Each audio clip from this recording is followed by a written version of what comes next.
നാടും നാട്ടാരും എല്ലാവരും ഒരുമിച്ച് കൂടി ശില്പം ഉദ്ഘാടനം ചെയ്യാൻ വിശിഷ്ടാതിഥിയുമെത്തി. എല്ലാവരുടെയും സാന്നിധ്യത്തിൽ ആ മൂടിയിട്ടിരിക്കുന്ന ശില്പം മൂടിയിട്ട തുണി മാറ്റിയപ്പോൾ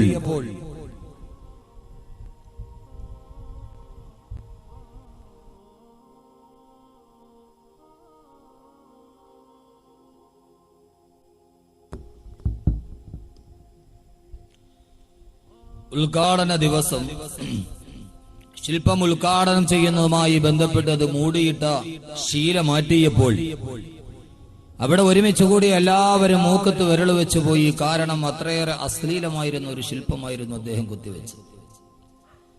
എല്ലാവരും ആ ശില്പിക്കെതിരെ കല്ലെറിയാൻ തുടങ്ങി.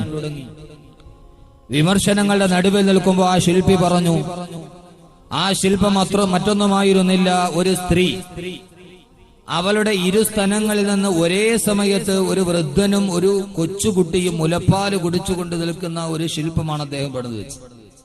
ഓരോ നാട്ടിലും ഓരോ ശില്പങ്ങൾ നമുക്ക് കാണാം. ശംഖുമുഖത്ത് പോയ കാനായി കുഞ്ഞിരാമന്റെ ശില്പം കാണാം. അതേപോലെ ഒരു സ്ത്രീയുടെ ഇരുസ്തനങ്ങളിൽ നിന്ന്, അവളുടെ ഇരുമാറിടങ്ങളിൽ നിന്ന് ഒരു വൃദ്ധനും ഒരു കൊച്ചുകുട്ടിയും ഒരേ സമയത്ത് മുലപ്പാല് കുടിച്ചുകൊണ്ട് നിന്ന് ശില്പം പണിത ശില്പിക്ക് നേരെ ആളുകൾ വിമർശനത്തിന്റെ കൂരമ്പുകൾ അയച്ചപ്പോ സ്ത്രീയെ അപമാനിച്ചു എന്ന വാദഗതിയുമായി ആളുകൾ മുമ്പോട്ട് വന്നപ്പോ ഇപ്പൊ നിയമസഭയിൽ ഏറ്റവും വലിയ പ്രശ്നം ഉണ്ടായിരിക്കുകയാണ്. ഒരു ഭരണപക്ഷ MLA സ്ത്രീത്വത്തെ അപമാനിക്കുന്ന എന്തോ പ്രസ്താവന നടത്തിയെന്ന് ഫ്ലാഷ് ന്യൂസിൽ എഴുതി കാണിക്കുന്നുണ്ട്. ഇങ്ങോട്ട് വന്നപ്പോ എന്താന്ന് ഞാൻ ശ്രദ്ധിച്ചില്ല. അപ്പോ സ്ത്രീത്വത്തെ അപമാനിച്ചു എന്ന വിഷയവുമായി ബന്ധപ്പെട്ട ആളുകൾ രംഗത്തു വന്നു.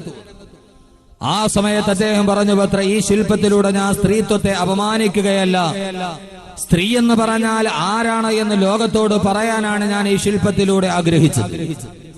അദ്ദേഹം പറഞ്ഞു, ഇരുമാറിടങ്ങളിൽ നിന്ന് ഒരു സ്ത്രീയുടെ ഇരുസ്ഥലങ്ങളിൽ നിന്ന് ഒരേ സമയത്ത് ഒരു വൃദ്ധനും ഒരു കൊച്ചു കുഞ്ഞും മുലപ്പാല് കുടിച്ചാൽ അതിന്റെ അർത്ഥം സ്ത്രീ എന്ന് പറഞ്ഞാൽ ഒരേ സമയത്ത് തളർന്നുപോയ തലമുറയെയും വരാനിരിക്കുന്ന വളരുന്ന തലമുറയെയും ഒരേപോലെ ജീവിതത്തിലേക്ക് കൊണ്ടുവരാൻ കഴിയുന്ന ലോകത്തിലെ ഏറ്റവും അപൂർവമായ ഒരു ജന്മമാണ് സ്ത്രീ.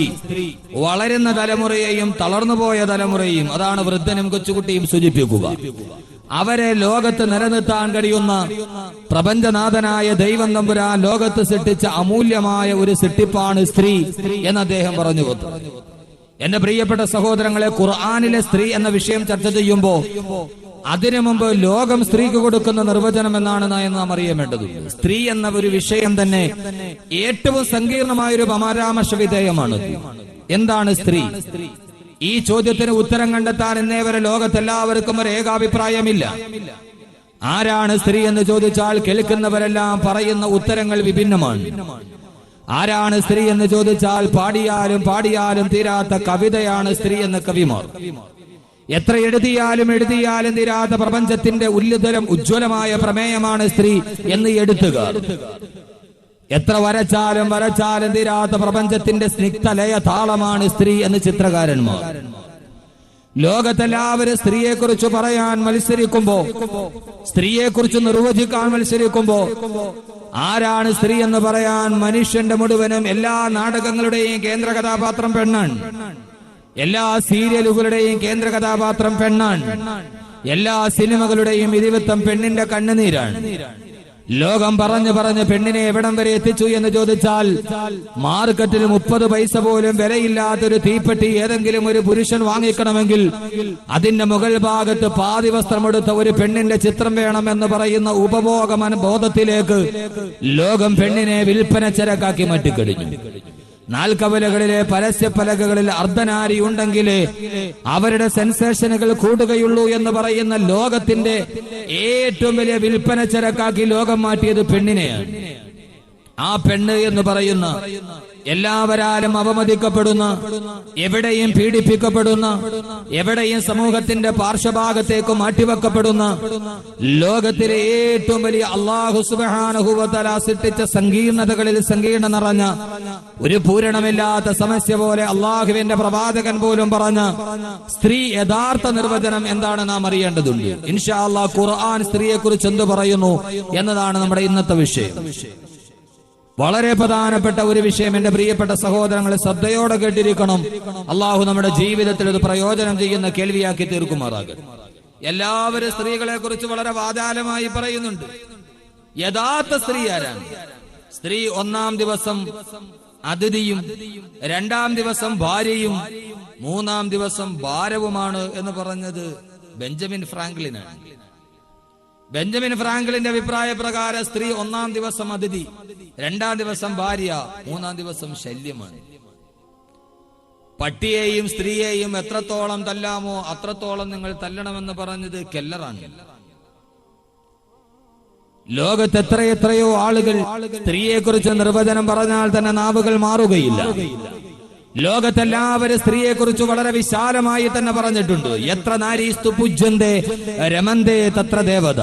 സ്ത്രീ എവിടെ ആദരിക്കപ്പെടുന്നുവോ അവിടെ ദേവന്മാര് പ്രസാദിക്കുമെന്നാണ് ഹൈന്ദവതയുടെ പുരാണം. എത്ര നാരീസ്തു പൂജ്യന്തേ രമന്തേ തത്ര ദേവത. സ്ത്രീ എവിടെ ആദരിക്കപ്പെടുന്നുവോ അവിടെ ദേവന്മാരുടെ പ്രസാദ സ്ഥാനമാണെന്നാണ് ആർഷഭാരതത്തിന്റെ ദർശനം ലോകത്തോട് പറഞ്ഞത്. മാതൃദേവോ ഭവ, മാതാവിനെ ദേവിയെ പോലെ കണക്കാക്കണമെന്ന് പറഞ്ഞ, മാതാവിനെ ദേവിയെ പോലെ കണക്കാക്കണമെന്ന് പറഞ്ഞ ലോകത്ത് ധാരാളം സ്ത്രീകളെ പുരാണങ്ങൾ പറഞ്ഞ് മനസ്സിലാക്കി തരുന്നുണ്ട്. ധാരാളം പുരാണങ്ങളെ, ധാരാളം സ്ത്രീ കഥാപാത്രങ്ങളെ നമുക്ക് കാണാം. സ്വന്തം ഭർത്താവായ ധൃതരാഷ്ട്രരുടെ കാഴ്ച നഷ്ടപ്പെട്ടപ്പോ എന്റെ ഭർത്താവ് കാണാത്തതൊന്നും എനിക്ക് കാണണ്ട എന്ന് പറഞ്ഞ് കറുത്ത തുണി കൊണ്ട് കണ്ണു മൂടിക്കെട്ടിയ ഗാന്ധാരിയെ ഇതിഹാസമാണ് ലോകത്ത് പരിചയപ്പെടുത്തി കൊടുത്തത്. ഭർത്താവ് ചാരിത്രശുദ്ധിയിൽ ഭയന്നപ്പോ ഭൂമി പിളർന്നിക്ക് താഴേക്ക് ഭൂമിയുടെ ഉള്ളിലോട്ട് കടന്നുപോയ സീതാദേവി രാമായണത്തിന്റെ കഥാപാത്രമാണ്. നാളെ വൈകുന്നേരം സൂര്യൻ അസ്തമിച്ചാൽ നിന്റെ ഭർത്താവ് തലപൊട്ടിച്ചിതറുമെന്ന് മഹർഷി ശപിച്ചപ്പോൾ ആ ഭർത്താവിന്റെ മരണം തടയാൻ ധ്യാനം ചെയ്തിട്ട് സൂര്യബന്ധന മന്ത്രം നടത്തിയ സൂര്യബന്ധന മന്ത്രത്തിലൂടെ സൂര്യന്റെ അസ്തമനം പോലും തന്റെ ഭർത്താവിന്റെ ജീവൻ രക്ഷിക്കാൻ വേണ്ടി കാണിച്ചു കൊടുത്ത ശീലാവതി പുരാണം ലോകത്ത് പരിചയപ്പെടുത്തി കൊടുത്ത സ്ത്രീകളുടെ കഥാപാത്രത്തിന്റെ ഏറ്റവും മൂർധന്യമായ അവസ്ഥയിൽ നിൽക്കുന്നതാണ്.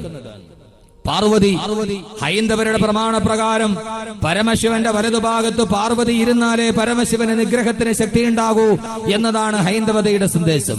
ഞാൻ ഈ പറയുന്നത് ലോകത്ത് മുഴുവന് സ്ത്രീകളെ, ലോകത്തിന്റെ മുഴുവന് മഗ്ദലന മറിയം, കന്യാമറിയം ബൈബിളിന്റെ സംഭാവനയാണ്. പക്ഷേ അതിനേക്കാളൊക്കെ മുമ്പ് സ്ത്രീ ആരാണ് എന്ന് ലോകത്തോട് പറഞ്ഞു കൊടുത്ത, എന്താണ് സ്ത്രീ എന്ന് പറഞ്ഞ, പിതോ രക്ഷതി കൗമാരെ ഭർത്തോ രക്ഷതി യൗവനെ പുത്രോ രക്ഷതി വാർദ്ധക്യേ ന സ്ത്രീ സ്വാതന്ത്ര്യമർഹതി. മനു മഹർഷിയോട് ആരോ ചോദിച്ചു, ആരാണ് സ്ത്രീ? ആ ചോദ്യത്തിന് മനു പറഞ്ഞ മറുപടി ഇതായിരുന്നു. ഇവിടെയാണ് ഞാനും എന്റെ സഹോദരങ്ങളെ ഖുർആൻ പറഞ്ഞ സ്ത്രീ ആരാണെന്നറിയണമെങ്കിൽ 14 നൂറ്റാണ്ടുകൾക്ക് മുമ്പ് ജനിച്ചു വീടുന്ന കുഞ്ഞു പെണ്ണാണെന്നറിഞ്ഞാൽ അതിനെ ജീവനോടെ കുടിച്ചുമൂടിയ, പെണ്ണിന് ജീവിക്കാനുള്ള സ്വാതന്ത്ര്യം നഷ്ടപ്പെട്ടു പോയ, മക്കാമണലാരുണ്യത്തിന്റെ ചുട്ടുപെടുത്ത് കിടക്കുന്ന മണൽത്തരികൾ പോലും കഥനം കൊണ്ട് കണ്ണുകൾ മുഴുവനും അടച്ചുപോയ, ഒരു പെണ്ണിന്റെ നിലവിളി കേൾക്കാൻ പോലും അവളുടെ പുഞ്ചിരി കേൾക്കാൻ മക്കാ ഭൂഖണ്ഡത്തിന് കഴിയാതിരുന്ന 6-ാം നൂറ്റാണ്ടിലെ കാട്ടറബികൾ ജനിച്ച പെണ്ണിനെ മുഴുവൻ ജീവനോടെ കുഴിച്ചു മൂടുമ്പോ വിശുദ്ധമായ ഖുർആൻ പറഞ്ഞതുപോലെ വൈദാ ബുശ്റ അഹദുഹും ബിൽഉൻസാ ളല്ല വജ്ഹുഹു മുസ്വദ്ദൻ വഹുവ കലീം യതവാറാ മിനൽ ഖൗമി മിൻ സൂഇ മാ ബുശ്റ ബി അയുംസികുഹു അലാ ഹൂനിൻ അം യദുസുഹു ഫിത്തുറാബ് അലാ സാഅ മാ യഹ്കുമൂൻ. വൈദാ ബുശ്റ അഹദുഹും ബിൽഉൻസാ, എവിടെയെങ്കിലും ഒരു പെൺകുഞ്ഞു ജനിച്ചു എന്നറിഞ്ഞാൽ പിന്നീട് മക്കാ കുഫാറുകളുടെ ചിന്ത എന്താണെന്നറിയുമോ? അംയുംസികുഹു അലാ ഹൂനിൻ അം യദുസുഹു ഫിത്തുറാബ്. അപമാനം ഭയന്നിട്ട് അപമാനം പേറി ഈ പെണ്ണിനെ വളർത്തണോ, അതല്ല ജീവനോടെ അവളെ മണൽത്തിട്ടയിൽ കുഴിച്ചിടണമോ എന്ന് ആലോചിച്ചുകൊണ്ട് മക്കാ ഖുറൈശികൾ നടക്കുമ്പോ ഒരു പെണ്ണിന് ലോകത്ത് ജീവിക്കാനുള്ള സ്വാതന്ത്ര്യം പോലും നഷ്ടപ്പെടുമ്പോ ഒരു പെണ്ണ്